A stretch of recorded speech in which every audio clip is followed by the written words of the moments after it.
All right, YouTube, once again, it's Kennard Vernon Stewart here for the podcast talking Auburn football. Go ahead and subscribe to Vernon Speaks Sports Auburn. And as always, it's great to be an Auburn Tiger, War Eagle. A lot of things going on in the college football landscape. Well, you got your four teams that will be competing in the college football playoff. This reflection on my screen of my glasses just really started to get on my nerves. So I was like, well, look, I just won't wear the glasses tonight. TCU, Georgia, and Michigan and Ohio State. I didn't even pick up on this, the fact that you got two Big Ten teams in the college football playoffs. Incredible. Barely got a team from the Big 12 who actually lost their conference championship game in TCU. They will be competing as well. So it's going to be a very interesting college football playoff, and we're going to see how that goes. Now, very nostalgic moment for me. You know, as I've covered Auburn football here for the last few years and looking at Colby Wooden and, you know, how he has performed over the past few years.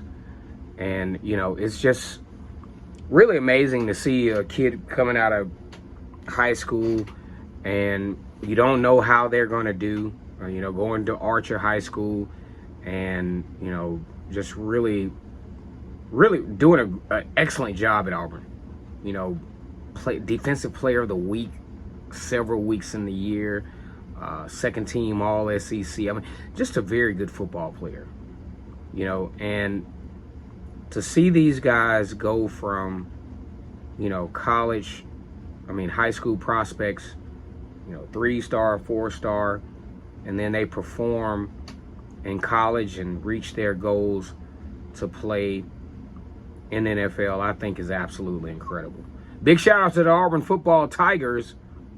Brand new head coach Hugh Freeze. A lot of folks are kind of meh on that hire. But hey, I think, you know, maybe from an offensive standpoint, you know, you could be looking at a different situation at Auburn compared to what we've seen in the past. Big shout out to college football. I mean, you know, you got the NIL. And you have the NIL that plays such a huge role now in the, you know, college football's coaches' choices of where they want to coach football. And you have guys that, you know, where they want to play football. Man, I've been doing this since 2019, and never would I suspected that college football players would be will be getting paid such a huge amount to play amateur sports. I mean, you talk about the prospects of Bo Nix might even stay at Oregon for another year just to get some of that NIL money. Now, that could make sense because if you look at the lifespan, I mean, you look at the lifespan of an NFL football player, quarterback position a little different, but then you look at the high impact players like your running backs, your offensive linemen, guys like those, they don't really last that long.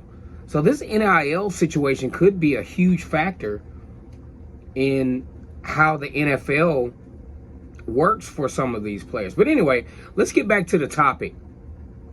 Very bittersweet moment for me as I look at Colby Wooden, Derick Hall, who have decided to declare for the NFL. I remember covering these guys as high school football players. Derick Hall out of Mississippi, Gulfport. You have Colby Wooden, who's one of many in the Gwinnett County area of East Atlanta, Georgia, that, you know, it's always intriguing to see how these players are going to turn out, how they're going to, you know, transfer their talent from high school football to college football.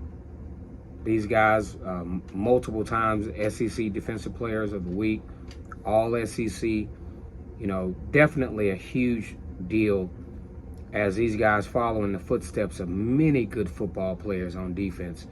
at Auburn. You talk about Takeo Spikes, you talk about Reggie Torbar, you talk about Dontarius Thomas, you talk about DeCarlos Dansby, all those guys that have played great football at Auburn. Jay Ratliff, all those guys who have really played great football at Auburn. And to see these guys have the opportunity to take their show to the next level and compete at a high level with some of the best football players in the world on the NFL standpoint is really huge. Now, what that does leave is that leaves a huge void for the Auburn Tigers in that interior defensive line. You got Iku Leota, who went out with the season-ending injury, and now you have these two guys that are declaring for the NFL. So it's going to put a lot of pressure on Hugh Freeze to really attack this transfer portal, because now he has a different kind of problem. He's got a interior defensive line problem now, and he's got a lot of young guys that were recruited but that probably won't be ready to compete and to make the initial impact that Hugh Freeze definitely wants to make. So the transfer portal will be his friend. He's going to have to really attack that on both sides of the football, because to be successful in Power 5 football, especially in the SEC where things are really rigid, to where you got to be really good on both sides of the line of scrimmage, he's going to have to replace these guys really fast. Go ahead and like this video, comment, and subscribe. As always, it's great to be an Auburn Tiger, War Eagle.